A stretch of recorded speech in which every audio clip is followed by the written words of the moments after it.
श्री स्वामी समर्थ. सोबतीला माझ्या स्वामी या यूट्यूब चॅनेलवरती सर्व भावी भक्तांचे अगदी मनापासून हार्दिक स्वागत. आपण हा जो 100 कथांचा गोड प्रवास चालू केला आहे त्यामधील आजची कथा आहे 14व्या क्रमांकाची. चला तर मग आजच्या कथेला आपण प्रारंभ करू. ते जेथे असतात तिथूनच माणूस हा स्वतःपासूनच पळत असतो. मुंबई शहरामध्ये रात्रीचे 11:52 झाले. पावसामध्ये पूर्णपणे भिजलेला, डोळ्यामध्ये ताण, मनामध्ये भीती आणि त्याच पावसामध्ये उभा होता तो म्हणजे उत्कर्ष. IT कंपनीमध्ये काम करणारा. स्वप्न खूप मोठी पण श्रद्धा मात्र खूप कमी. देव म्हणजे त्याच्यासाठी फक्त स्टेटस पुरतेच असायचे. एके दिवशी तो गावाला निघून जातो. गावामध्ये घरात आजोबा एकटेच असतात. त्यांच्या चेहऱ्यावर अजिबात तेज नसतं पण त्यांच्या डोळ्यात मात्र काहीतरी वेगळंच होतं. आजोबा त्याच्या हातात एक जुना कोरीव रेखीव असा सुंदरसा आरसा त्याच्या हातामध्ये ठेवतात आणि त्याला म्हणतात, हा आरसा आहे, हा तू आयुष्यभर सांभाळून ठेव. त्यावर उत्कर्ष त्यांना उत्तर देतो, आजोबा आरसा तर आहे, आयुष्यभर कोण सांभाळणार याला. त्यावर पुन्हा आजोबा त्याला म्हणतात, तुला संकट आल्यानंतर समजेल. संकट आलं की या आरशात फक्त एकदा नजर टाक, मग तुला समजेल. त्याच्यावर उत्कर्ष पुन्हा त्यांना म्हणतो, आजोबा ही काय पौराणिक कथा आहे का जे तुम्ही मला आरसा बघण्यासाठी सांगता येते. पण आजोबा त्याला म्हणतात, बाळा विश्वास ठेवला नाहीस तरी चालेल पण याच्याकडे दुर्लक्ष मात्र करू नकोस. काही दिवस आजोबांच्या सोबत राहून उत्कर्ष पुन्हा मुंबईला निघून जातो. मुंबईमध्ये गेल्यानंतर त्याला असं समजतं की आपल्या कंपनीतील काही लोकांची कपात करण्यात आली आहे. त्यालाही काही दिवसानंतर मेल येतो, your position is under review. ते बघून त्याला फार मोठा धक्का बसतो. त्याच्या डोळ्यासमोर अंधारी येते. सर्व काही त्याला दिसू लागतं. घरासाठी घेतलेलं कर्ज, आईची औषधं, डोंगरा एवढं झालेलं कर्ज. तो त्याच्या घराच्या एका खोलीमध्ये बसलेला असतो. त्याच्या समोर एक पिवळा दिवा तेवत असतो आणि त्याच्या जवळ असतो तो आरसा. तो आरशासमोर रागाने उभा राहतो आणि आरशाकडे बघून म्हणतो, काही शक्ती असेल तर दाखवच मला. अचानक कडाकीची अशी वीज चमकते. त्याला स्वतःचेच प्रतिबिंब आरशामध्ये दिसते पण त्याला त्याच्या पाठीमागे कोणीतरी भगवे वस्त्र परिधान करून उभे आहे याची त्याला छाया दिसते. तो घाबरतो. मागे वळून पाहतो तर कुणीही नसतं. पुन्हा आरशामध्ये बघतो. आरशामध्ये बघितल्यानंतर मात्र त्याला यावेळेस भगवे वस्त्र परिधान करून कोणीतरी उभा आहे. चेहऱ्यावरती अत्यंत तेज, नजरेमध्ये एक वेगळीच चमक त्याला दिसते. स्वामी समर्थ त्याला अगदी स्पष्ट दिसतात. स्वामी त्याला एकही शब्द बोलत नाहीत, फक्त त्याला जमिनीवर 3 वेळा टक टक असं करून दाखवतात. टक टक टक टक टक टक.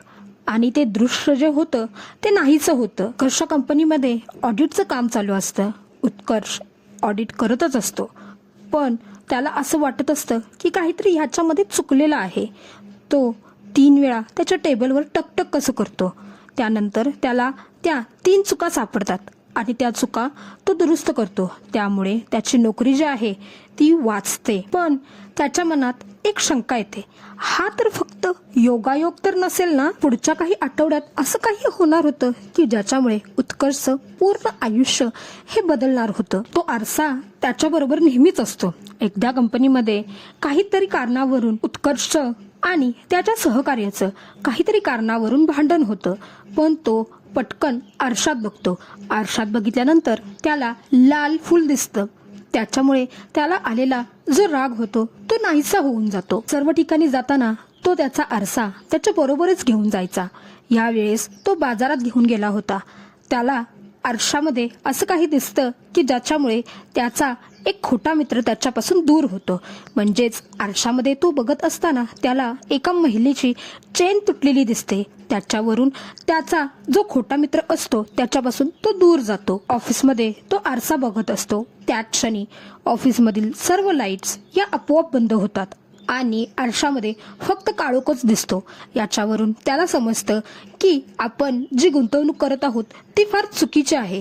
त्यामुळे ती गुंतवणूक तो त्या क्षणी थांबवतो. प्रत्येक वेळी त्याच्यावरती आलेलं सगळं संकट हे बाजूला जातं. पण स्वामी त्याच्यासोबत एकदा सुद्धा बोलत नाहीत. एके रात्री उत्कर्ष त्या आरशासमोर उभा राहतो आणि आरशात बघून म्हणतो, तुम्ही माझी का मदत करत आहात? मी तर तुमचा भक्तही नाही. यावेळेस मात्र काहीतरी वेगळंच घडतं. आरशामध्ये अचानक लाल प्रकाश सर्वत्र पसरतो. त्याला पाठीमागून काहीतरी आवाज येतो. आता तुझी खरी परीक्षा चालू होईल. हे ऐकताच उत्कर्ष अचानक मागे वळून पाहतो तर त्याला तिथे कोणीही दिसत नाही. असेच दिवस जात असतात आणि कंपनीमध्ये आर्थिक घोटाळा समोर येतो. त्यामध्ये उत्कर्षचं नाव ओढलं जातं. तो निर्दोष असतो, पण सर्व पुरावे त्याच्या विरोधात असतात. सोशल मीडियावर असू दे, पोलीस असू दे, सर्व काही त्यालाच दोषी ठरवत असतात. त्याच्यावर खूप असा ताण आलेला असतो.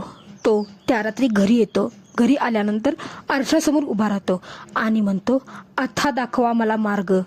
पण काहीही प्रतिक्रिया येत नाही. रागाच्या भरात तो आरशाला हात लावतो आणि आरसा फुटतो आणि जमिनीवर त्याचे तुकडे विखुरले जातात.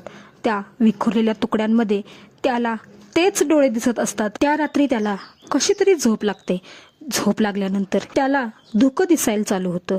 त्या धुक्यांमधून एक आवाज येतो, आरसा बाहेर नव्हता, आरसा तुझ्या आतच होता. हे ऐकल्यानंतर उत्कर्षला अचानक जाग येते आणि त्याला आठवतात ते 3 संकेत. 3 टकटक 3 संकेत. तो स्वतः सत्य शोधतो. त्याला सत्य सापडतं. त्याचबरोबर कोण दोषी आहे हे सुद्धा त्याला समजतं. पुरावे सुद्धा तो गोळा करतो. उत्कर्ष सर्व पुरावे घेऊन कोर्टामध्ये उभा असतो. त्याच्या हातामध्ये पुरावे असतात.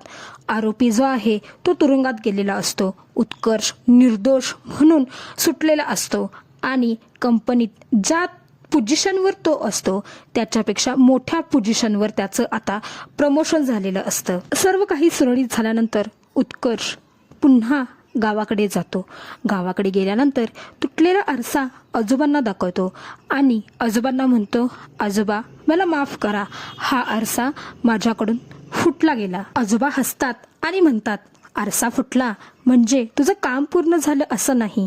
स्वामी हे त्या आरशात नव्हते, तर स्वामी हे तुझ्या विवेकात होते. उत्कर्षला समजतं की त्याचं काय चुकलं आहे.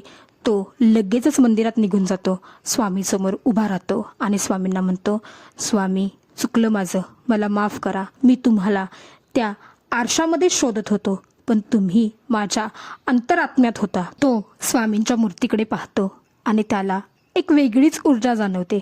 जणू स्वामी त्याला काहीतरी सांगत आहेत, त्याच्याकडे पाहत आहेत असंच त्याला वाटत असतं. श्रद्धा म्हणजे नेहमीच चमत्कार नसतो. श्रद्धा म्हणजे योग्य त्या वेळी, योग्य त्या ठिकाणी योग्य तो निर्णय घेण्याची ताकद असते. आजची कथा तशी वेगळीच होती. प्रत्येकाच्या आयुष्यात येणारा खरा अनुभव हा असाच असावा.